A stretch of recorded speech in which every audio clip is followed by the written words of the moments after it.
नमस्कार साथियों, selection academy bye गगन sir में आप सभी का हार्दिक स्वागत। आज हिंदी की दूसरी क्लास है। हिंदी की पहली क्लास हमने पहली क्लास में पढ़ाया था कि हिंदी किस भाषा का शब्द है और भाषा किसे कहते हैं। उसके बाद में वर्णमाला पढ़ाई थी, वर्णों का आदान प्रदान जो होता है उसे हम भाषा कहते हैं। और उसके बाद में जब हमने तुमको वर्णमाला पढ़ाई थी तो वर्णों के क्रमबद्ध एवं व्यवस्थित समूह को वर्णमाला कहते हैं। इसके बाद में वर्णों की संख्या, वर्णों के भेद बताए थे तो दो होते हैं। कौन कौन से? एक होता है स्वर और एक होता है व्यंजन। इसी प्रकार से हमने जब स्वर पढ़ाए थे, और स्वर किसे कहते हैं? जिसका नाश ना हो सके उसे हम स्वर कहते हैं। इसी कड़ी में हम आपको पढ़ा रहे थे कि हमने तुम्हें पढ़ाया था जीवा के प्रयोग के आधार पर स्वरों के भेद, जीवा के प्रयोग के आधार पर स्वरों के भेद, उच्चारण काल, समय, मात्रा के आधार पर स्वरों के भेद। और तीसरा पॉइंट था इसी में कि नासिका के प्रयोग के आधार पर स्वर एवं व्यंजन वर्णों के भेद। तीसरा पॉइंट था नासिका के प्रयोग के आधार पर स्वर एवं व्यंजन वर्णों के भेद। नासिका के प्रयोग के आधार पर स्वर एवं व्यंजन वर्णों के भेद। तो नासिका के प्रयोग के आधार पर स्वर एवं व्यंजन वर्णों के भेद कितने होते हैं भैया? दो होते हैं। कितने होते हैं? दो होते हैं। कौन कौन से? एक तो होता है मुख प्लस नासिका, एक होता है मुख प्लस नासिका, मुख प्लस नासिका, और दूसरा होता है केवल मुख से, केवल मुख से, केवल मुख से। मुख प्लस नासिका, मुख प्लस नासिका से जिसका भेद पता करते हैं उसको कहते हैं हम अनुनासिक, अनुनासिक ध्वनियाँ।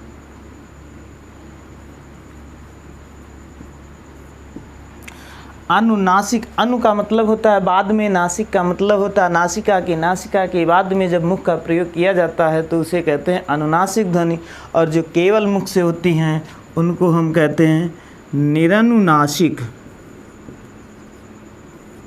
निरनुनासिक या फिर अननुनासिक, अननुनासिक ध्वनियाँ, निरनुनासिक या फिर अननुनासिक ध्वनियाँ। ठीक। अच्छा देखो, जो अननुनासिक नहीं होंगी वो निरनुनासिक होगी, जो निरनुनासिक हैं वो अननुनासिक नहीं होंगी, जो अननुनासिक हैं वो निरनुनासिक नहीं होंगी। तो इसमें हम एक पढ़ते हैं, कोई एक पढ़ लेते हैं, दूसरी जो होंगी वो सारी निकल आएंगी। अनुनासिक, अनुनासिक ध्वनियाँ कौन कौन सी होती हैं? तो देखो, अनुनासिक जो ध्वनियाँ होती हैं वो होती हैं वे वर्ण, पहला पॉइंट इसमें है, पहला पॉइंट, वे वर्ण जिनके ऊपर बिंदु या फिर बिंदु या चंद्र बिंदु लगा है। वे वर्ण जिनके ऊपर बिंदु या चंद्र बिंदु लगा हो उसे क्या कहेंगे? अनुनासिक ध्वनियाँ। क्या कहेंगे? अनुनासिक ध्वनियाँ। दूसरा पॉइंट, वर्ग के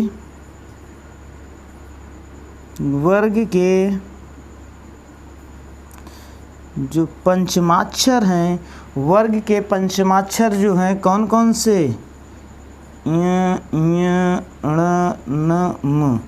ये सब कैसी ध्वनियाँ हैं? ये नाक से, इन्हीं को नासिक वर्ण भी बोला जाता है, इन्हीं को नासिक वर्ण बोला जाता है। संस्कृत में इसका सूत्र होता है यमंगणनम नामम नासिकच। और इसके बाद में वर्ग के देखो दो पॉइंट हो गए। वे वर्ण जिनके ऊपर बिंदु या चंद्र बिंदु लगा हो उसे क्या कहेंगे, उसे अनुनासिक ध्वनि के नाम से जानते हैं, उसे हम अनुनासिक ध्वनि के नाम से जानते हैं। और जो वर्ग के पंचमाक्षर होते हैं उनको भी हम किस नाम से जानते हैं, अनुनासिक ध्वनि के नाम से जानते हैं। इसी के साथ देखो जो संयुक्ताक्षर होता है, संयुक्ताक्षर का ज्ञानी वर्ण जो है वो अनुनासिक है। ज्ञानी देखो अनुनासिक क्यों है, देखो जो ज्ञानी होता है वो किन्हीं दो व्यंजन वर्णों से मिलकर बनता है। किससे किससे, आधे जा और प्लस इया से। देखो जो ये इया है ये वर्ग चा वर्ग का पांचवा अक्षर है, मतलब वर्ग का पंचमाक्षर है। और किस वर्ग का है, तो चा वर्ग का है।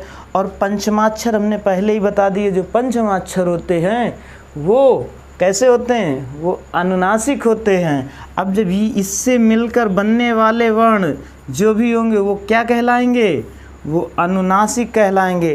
क्या कहलाएंगे, अनुनासिक कहलाते हैं। इसके साथ में जो अनुस्वार होता है, अनुस्वार जो होता है वो कैसा होता है, वो अनुनासिक होता है। अनुस्वार जो होता है वो कैसा होता है, अनुनासिक होता है। अनुस्वार मेरा अनुनासिक होता है। अब देखो इतनी चीज़ें ये जो हैं ये सब अनुनासिक हैं, और इसके बाद में जिनमें ये चीज़ ना मिले वो क्या हो जाएंगे, वो हो जाएंगे निरनुनासिक या अननुनासिक। तो अनुनासिक ध्वनियाँ कौन कौन सी होती हैं, पहला पॉइंट कि किसी भी वर्ण के ऊपर बिंदु या चंद्र बिंदु लगा हो वो क्या कहलाएगा, अनुनासिक। देखो जैसे हम लिखते हैं चांद, तो इसको हम चांद नहीं पढ़ते, इसको पढ़ते हैं चांद। नाक से बोलते हैं चांद। और जैसे वर्ग के पंचमाक्षर हैं तो इनको क्या बोलते हैं, इनको बोलते हैं ङ ञ ण न म, मतलब नाक मुख के साथ साथ नाक का भी प्रयोग होता है, उनको कहते हैं पंचमाक्षर। तो ये कैसे हैं, ये भी अनुनासिक हैं। ज्ञानी जो वर्ण है ये वर्ग के पांचवें अक्षर से बना है, इस वजह से ये कैसा है, अनुनासिक है। और इसके बाद में अनुस्वार जो अंग होता है ये कैसा हो जाएगा, ये भी हमारा अनुनासिक हो जाएगा। अब देखो इसके बाद में अगर आपको स्क्रीनशॉट लेना हो तो ले सकते हैं। अब देखो इसके बाद में अनुनासिक आपने सीख लिया। अब इसके बाद अगला पॉइंट आता है, अच्छा ये सभी को पता होगा कि जो स्वर होते हैं स्वरों को अच के नाम से जाना जाता है। अच के नाम से क्यों जानते हैं, क्योंकि अच प्रत्याहार के अंतर्गत, संस्कृत में जो प्रत्याहार हैं अच प्रत्याहार के अंतर्गत किनको रखा गया है, सभी स्वरों को रखा गया है। सभी स्वरों को किस प्रत्याहार के अंतर्गत रखा गया है, अच प्रत्याहार के अंतर्गत रखा गया। अब देखो चौथा पॉइंट जो बनता है वो बनता मुख विवर के आधार पर, मुख विवर के आधार पर।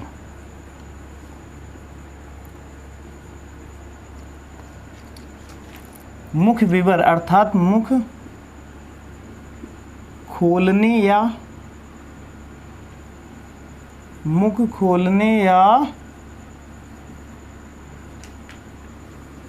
बंद करने के आधार पर।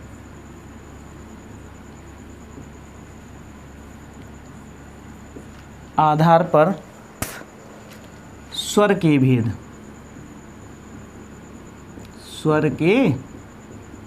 भेद। देखो मुख खोलने या बंद करने के आधार पर जो स्वर के भेद होते हैं वो कितने होते हैं, 4 होते हैं।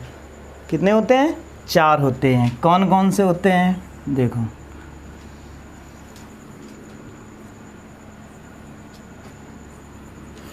दो तो होते हैं मुख खोलने के आधार पर और 2 होते हैं मुख बंद करने पर के आधार पर। पहला, दूसरा, तीसरा, चौथा। देखो ये दोनों होते हैं मुख खोलने के आधार पर, मुख खोलने के आधार पर, और ये दोनों होते हैं मुख बंद करने के आधार पर। अच्छा, मुख खोलने के आधार पर जो पहला होता है वो होता है विव्रत स्वर। कौन सा? विव्रत स्वर। कौन सा? विव्रत स्वर। दूसरा होता है अर्ध विव्रत स्वर। अर्ध विव्रत स्वर। इसके बाद में आता है समृत स्वर। कौन सा? समृत स्वर। और इसके बाद में कौन आता है? देखो, विव्रत, अर्ध विव्रत। जब विव्रत हो गया तो अर्ध विव्रत बना, अगला समृत है तो आगे क्या बनेगा? अर्ध समृत स्वर। अर्ध समृत स्वर। देखो, विव्रत का मतलब होता है, विव्रत का अर्थ होता है विवर करना। विवर करने का अर्थ होता है खुलना। खुलना मतलब विवर करना, मुख का पूरा खुलना। मुख का पूरा करना नहीं कहते है विवर आएगा का, तो मुख का विवर करना मतलब विवर करने का अर्थ होता है मुख का पूर्ण रूप से खुलना। मुख का पूर्ण रूप से खुलना। मुख का पूर्ण रूप से खुलना। मुख का पूर्ण रूप से खुलना क्या कहलाता है? विव्रत स्वर। स्वर ऐसा कौन सा स्वर है जिसमें मुख मेरा पूर्ण रूप से खुल जाता है? वो होता है, देखो, अ। अगर हमने बोला अ और बोल दी आ, तो क्या होता है? आ। कौन सा स्वर होता है? आ जो है, आ विव्रत स्वर है। आ कैसा स्वर है? विव्रत स्वर है। मुख का पूर्ण रूप से खुलना जो होता है वो क्या कहलाता है? विव्रत स्वर। और वो होता कौन सा है? आ। इसके बाद में अर्ध विव्रत होता है मुख का आधा खुलना। क्या होता है? मुख का आधा, मुख का आधा खुलना। अब देखो, मुख का आधा खुलना, ऐसे कौन से स्वर हैं जिनमें मुख आधा खुलता है? देखो, अ, ऐ, औ, अ, ऐ, औ।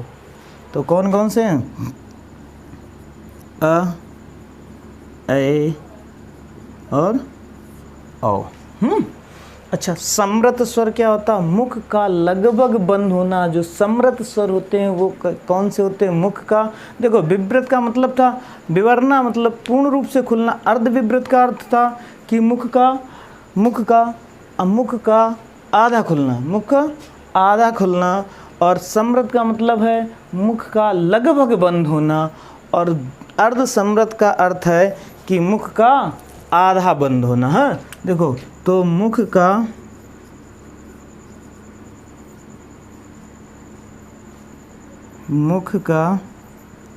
लगभग बंद होना। मुख का लगभग बंद होना क्या कहलाता है? समृत कहलाता है। अब देखो, अच्छा, मुख ऐसे कौन से वर्ण है जिसमें मुख लगभग बंद रहता है? देखो, ई उ ऊ, ई उ ऊ। जो ई और ऊ है, इसमें क्या है? मुख लगभग बंद रहता है। मुख लगभग बंद है, तो इनको याद करने की ज़रूरत नहीं, अपने आप आराम से एग्ज़ाम में बैठ के देख सकते हैं किस में बंद होता है, किस में खुलता है। तो ई उ ऊ, मूल जो है लगभग बंद है। इसके बाद में अर्ध समृत जो होता है वो कहता है मुख का आधा बंद होना। मुख का आधा बंद होना। मुख का आधा बंद होना। मुख का आधा बंद होना। तो ऐसे देखो, ये भी देख लो कैसे होते हैं। ए ओ, ए ओ। जो ए ओ हैं, इसमें क्या है? मुख लगभग आधा क्या है? बंद है। मुख बंद है। तो ये चीज़ नहीं समझ में आई, बड़े अच्छे से आ गई होगी। मुख खोलने या बंद करने, मुख विवर के आधार पर स्वर एवं स्वरों के भेद तो कितने होते हैं? 4 होते हैं। कौन कौन से? 1 2 होते हैं मुख खोलने के आधार पर, 2 होते हैं मुख बंद करने के आधार पर। एक होता है विव्रत स्वर, एक होता है अर्ध विव्रत, एक होता है समृत और एक होता है अर्ध समृत। जो विव्रत होता है उसको क्या कहते हैं? मुख का मुख का पूर्ण रूप से खुलना, विवर करना। मुख का पूर्ण रूप से जब खुलना होता है उसको कहते हैं आ। मुँह जो देखो आ जो है, आ में मुख पूरा खुल जाता है। अर्धविवृत का अर्थ होता है मुख का आधा खुलना। अर्धविवृत का अर्थ होता है मुख का आधा खुलना। आधा खुलना जैसे देखो अ ए औ, अ ए औ। और समृत में क्या होता है? समृत में मुख का लगभग बंद होना। मुख का लगभग बंद होना। मुख जब लगभग बंद होता है वो कैसे होता है? जैसे ई उ ऊ, ई उ ऊ, ई उ ऊ। अर्ध समृत का मतलब क्या होता है? मुख का आधा बंद होना। मुख का आधा बंद होना जैसे ए ओ। हाँ, तो ये चीज़ आ गई। अच्छा, एक चीज़ और याद रखना, तुम्हें हमने बताया था, जो नोट में लिख लेना कहीं पर। ऐसा नहीं आवाज़ साफ ना आ रही हो, आवाज़ साफ आ रही होगी तो ठीक है। देखो नोट जो होता है इसमें लिख लेना कि स्वर को अच भी कहा जाता है। स्वर को अच भी कहा जाता है। याद रखना, अच क्यों कहते हैं?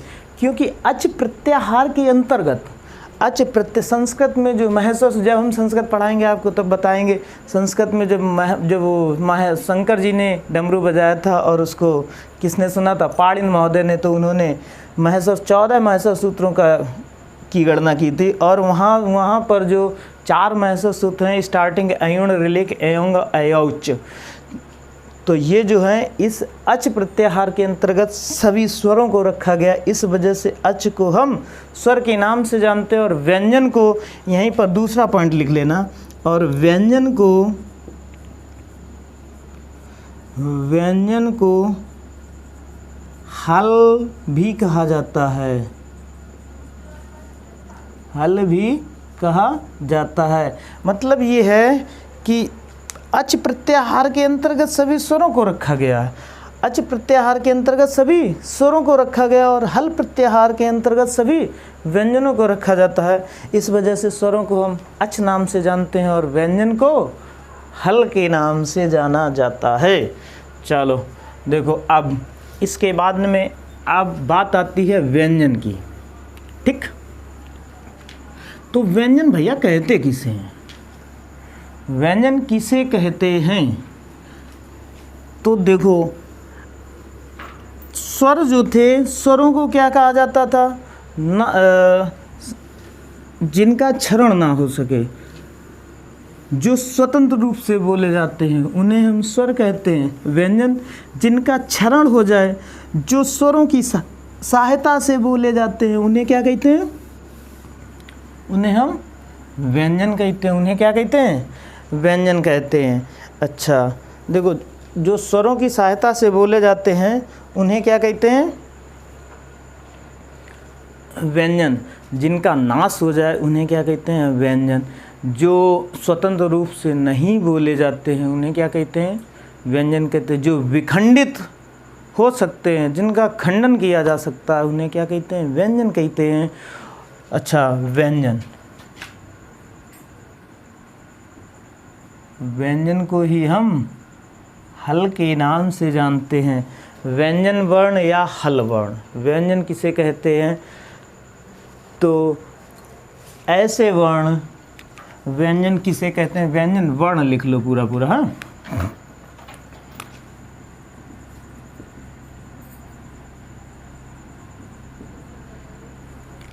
ऐसे वर्ण जिनका उच्चारण करते समय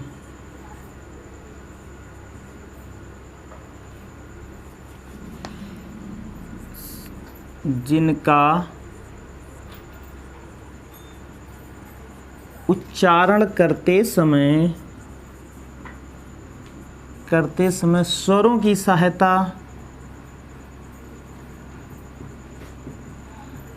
की सहायता लेनी पड़ती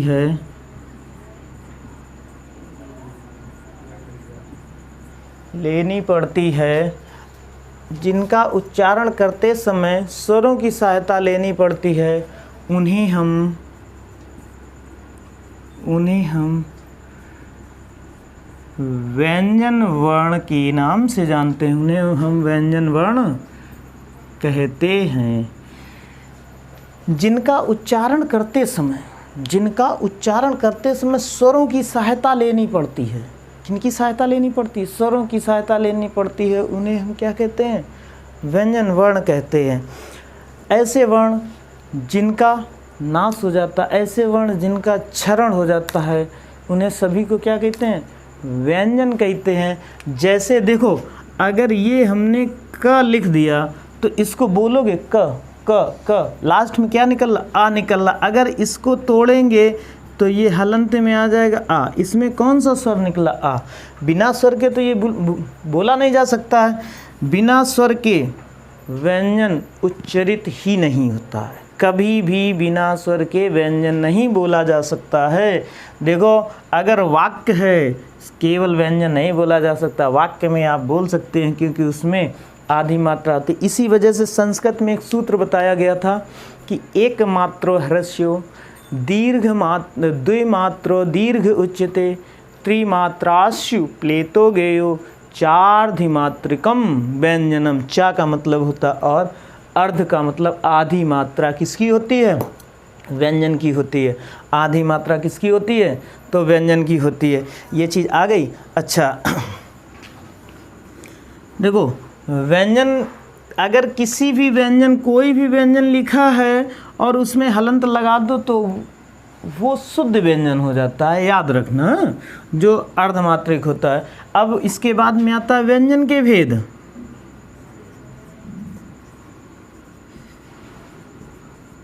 व्यंजन के भेद, तो भैया व्यंजन के कितने भेद होते हैं? मुख्य रूप से व्यंजन के 3 भेद होते हैं। कितने होते हैं?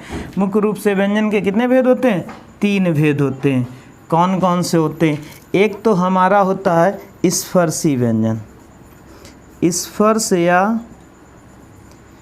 स्पर्शीय व्यंजन, इसी को हम उदित वर्ग के भी नाम से जानते हैं। इसी को हम उदित वर्ग के ही नाम से जानते हैं। इसी को हम वर्गीय व्यंजन के नाम से जानते हैं। इसी को हम वर्गीय व्यंजन के भी नाम से जानते हैं। देखो, उदित वर्ग कहाँ से आया? एक संस्कृत में सूत्र था एतय उदिता। एतय उदिता सूत्र से, एतय उदिता से जो ये उदित वर्ग आया और वर्गों का ही प्रयोग। देखो, स्पर्श या स्पर्शी व्यंजन, वर्ग लगा तो उदित वर्ग, वर्ग लगा तो वर्गीय व्यंजन। ये होते कहाँ से कहाँ तक हैं? ये होते हैं का से लेकर माँ तक। इनकी संख्या कितनी होती है? 25। इनकी संख्या कितनी होती है भैया? 25 होती है। इसके बाद आते हैं कौन से? इसके बाद आते हैं अंतस्थ व्यंजन। कौन से आते हैं? अंतस्थ व्यंजन। अंतस्थ जो व्यंजन होते हैं, अंतस्थ व्यंजन जो होते हैं वो कौन कौन से होते हैं? देखो, अंतस्थ, अंत का मतलब होता है बीच में, स्थ का मतलब होता है स्थित। अंत का मतलब होता है बीच में, स्थ का मतलब होता है स्थित। जो बीच में स्थित होते, बीच में कहाँ पर? स्वर और व्यंजन वर्णों के बीच में, स्वर और व्यंजन वर्णों के मध्य में जो स्थित हैं, उन्हीं को हम अंतस्थ कहते हैं। महेश्वर सूत्र में जो हैं ये बहुत अच्छे क्रम से दिए गए हैं। जब आप कभी क्लास लेंगे आपको ज़रूर बताएंगे। अंतस्थ व्यंजन, अंत का मतलब बीच में, स्थ का मतलब स्थित। जो बीच में स्थित होते हैं उन्हें क्या कहते हैं? अंतस्थ व्यंजन कहते हैं। होते कौन कौन से? तो देखो, या व र ला, या व र ला। अब देखो, इसी जगह पर एक चीज़ और सीख लो आप। प्रश्न पूछता है ये दोनों कैसे वर्ण हैं? तो इनको हम अर्ध स्वर के नाम से जानते हैं। कौन से? अर्ध स्वर। प्रश्न बहुत बार आया है कि अर्ध स्वरों की संख्या कितनी होती है? तो अर्ध स्वरों की संख्या 2 होती है। कौन कौन से होते हैं? या और वा। देखो, या को या पढ़ो ही ना, या को हमें याद करना ना। या को हमेशा इया पढ़ो, वा को उआ पढ़ो। जब इसको इया पढ़ोगे तो यही तो निकलेगा, और वा को उआ पढ़ोगे तो यही तो निकलेगा। इया उआ पढ़ो, इया हुआ पढ़ोगे, इया हुआ पढ़ोगे तो देखो इया और वाह अगर कैंसिल हो गया तो ई और ऊ बचा। भाई ये लिखा था इया उआ पढ़ो तो ये देखो ई और ये ऊ। हाँ, तो कौन कौन से? 2 आते हैं। दो व्यंजन कैसे? अर्धस्वर। दो, ये इया और वाह अर्धस्वर की श्रेणी में आते। अच्छा, रा जो होता है ये कैसा होता है, तो याद रखना ये होता है लुंठित। कैसा होता है? लुंठित। इसे लुंठित या फिर किस नाम से जानते हैं? प्रकंपित के नाम से। लुंठित या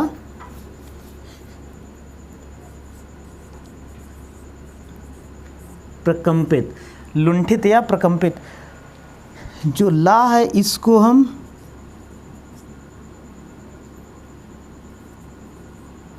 पार्श्विक वर्ण के नाम से जानते हैं। लुंठित वर्ण या प्रकंपित वर्ण, और इसको हम पार्श्विक वर्ण के नाम से जानते हैं। देखो याद कैसे करोगे? जो ला है वो ला वाला नहीं है, जो ला है वो लुंठित नहीं है, जो ला है वो लुंठित नहीं है, जो रा है वो लुंठित है। अब देखो जो रा है वो, जो रा उड़ी है वो नहीं है, पार्श्विक, पार नहीं है, ठीक है, पार नहीं है। तो पार कौन है? ला वाला है। तो ला पार्श्विक हो गया और रा लुंठित या प्रकंपित हो गया। इतनी चीज आ गई। अब इसके बाद में आते हैं इस पर संघर्षी। संघर्षी व्यंजन या ऊष्म व्यंजन या गर्म व्यंजन। गर्म व्यंजन। अब देखो स्पर्शी व्यंजन, इनकी संख्या कितनी होती है? देखो अंतस्थ व्यंजनों की संख्या कितनी थी? 4 थी। इनकी संख्या कितनी होती है?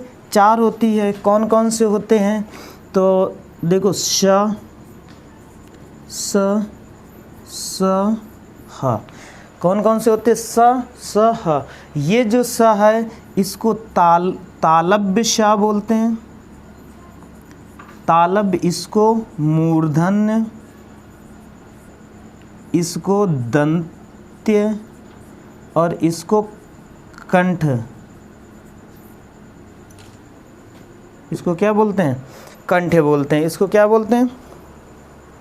कंठ बोलते हैं। इसका उच्चारण स्थान कहाँ से होता है? कंठ से होता है। अब देखो इसके बाद में क्या कहते हैं? इसका उच्चारण स्थान कहाँ से होता है? कंठ से होता है। अच्छा, इस हा को, हा बहुत इंपॉर्टेंट, इसको क्या कहा जाता है? इसी को देखो काकल वर्ण भी बोला जाता है। कौन सा? काकल। इसी को काकल वर्ण भी कहते हैं। इसी को स्वर यंत्र, स्वर यंत्र मूर्ध के नाम से जाना जाता है। इसी को हम स्वर यंत्र मूर्ध के नाम से भी जानते। इसी को काकल वर्ण बोलते। इसका उच्चारण स्थान कंठ से होता है। सा का उच्चारण स्थान दंत से होता है। इस सा का उच्चारण स्थान मूर्धन से, इस सा का उच्चारण स्थान तालव्य से होता है। देखो इसको बोलने के लिए जीभ तालु में टच करो, हवा बाहर करो, सा, ठीक। और इसको बोलने के लिए जीभ मेरी मुड़ती है, मुड़ने के बाद, जीभ मोड़ने के बाद हवा बाहर करो, अपने आप सा निकल जाएगी, शा। इसको बोलने के लिए जीभ दांत में टच करो और हवा बाहर करो, सा। और जब हा है तो ये कंठ वर्ण होता है। इतनी चीज़ समझ में आ गई। अच्छा, अब देखो इस व्यंजन के जो भेद होते हैं वो 3 होते हैं। व्यंजन के भेद कितने होते हैं? 3 होते हैं। कौन कौन से? स्पर्शी व्यंजन, अंतस्थ व्यंजन, ऊष्म व्यंजन। इसी जगह पर देख लो, इस जगह दिख रहा? चलो देखो इस जगह पर, इसी जगह पर देखो, आगे बताते हैं तुम्हें। याद रखना, हमने तुम्हें बताया, बहुत इंपॉर्टेंट है कि अर्ध स्वर कौन है। तो अर्ध स्वर 2 है, या और वह। देखो यहाँ पर 2 तरीके से प्रश्न बनता है। एक प्रश्न बनता है कि अर्ध स्वर कौन है, निम्न में से अर्ध स्वर कौन है। ऑप्शन दे देगा तुम्हें स्पर्शी व्यंजन, अंतस्थ व्यंजन, ऊष्म व्यंजन या संयुक्ताक्षर। तब आपको अंतस्थ व्यंजन लगाना, तब आपको क्या लगाना? अंतस्थ व्यंजन। अगर पूछ दे कि अर्ध स्वरों की संख्या कितनी है, तो अर्ध स्वरों की संख्या 2 है। अर्ध स्वरों की संख्या 2 है। अगर आपसे पूछ दे कि अर्ध स्वर होते कौन कौन से, ऑप्शन में दे दे यावा, तो फिर ये सही। अगर इस जगह से ऑप्शन आ रहा तो अंतस्थ सही होगा। याद रखना, हाँ, ठीक। अच्छा, इसके बाद में आप देखो संयुक्ताक्षर। संयुक्ताक्षर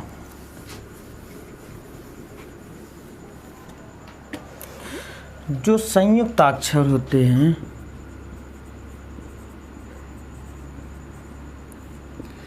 संयुक्ताक्षर। देखो संयुक्ताक्षर जो होते हैं वो कौन कौन से होते हैं? छ, त्र, ज्ञ और स्र। ठीक, 4 होते हैं। संयुक्ताक्षरों की संख्या कितनी होती है? 4 होती है। कौन कौन से? छ, त्र, ज्ञ और स्र।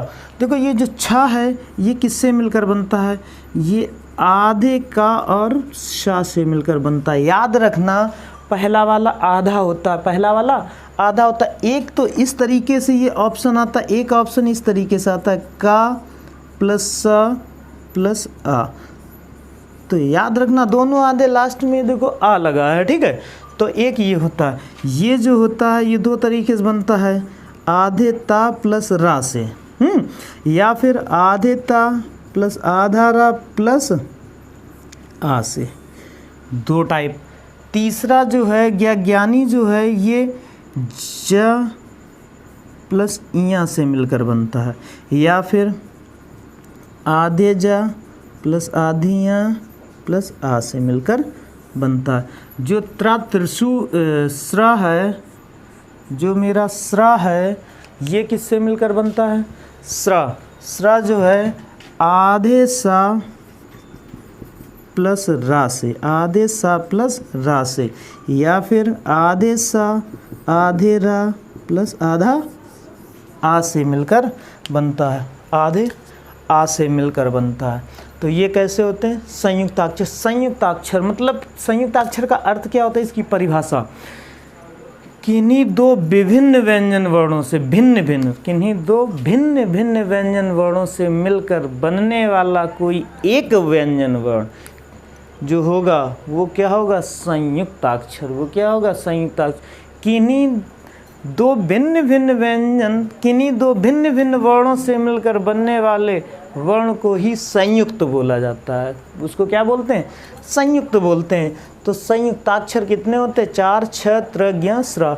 छ किससे बनता है? का और शा से बनता है। त्रा किससे बनता है? त और रा से बनता है। आधा ता होता है। ज्ञानी किससे बनता है? आधी झ प्लस इया से बनता है। और स्र आधे सा और रा से बनता है।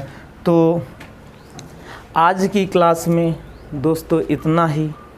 अगली क्लास आपको हम पढ़ाएंगे, उसमें ये बताएंगे कि जो द्विगुणित व्यंजन होते हैं वो कौन कौन से होते हैं और इनकी शुरुआत कहाँ से होती है और कहाँ से नहीं होती है। तो बहुत बहुत धन्यवाद साथियों। आज की क्लास में आप ये ज़रूर बताना कि क्लास कैसी लगी। ठीक, बहुत बहुत धन्यवाद।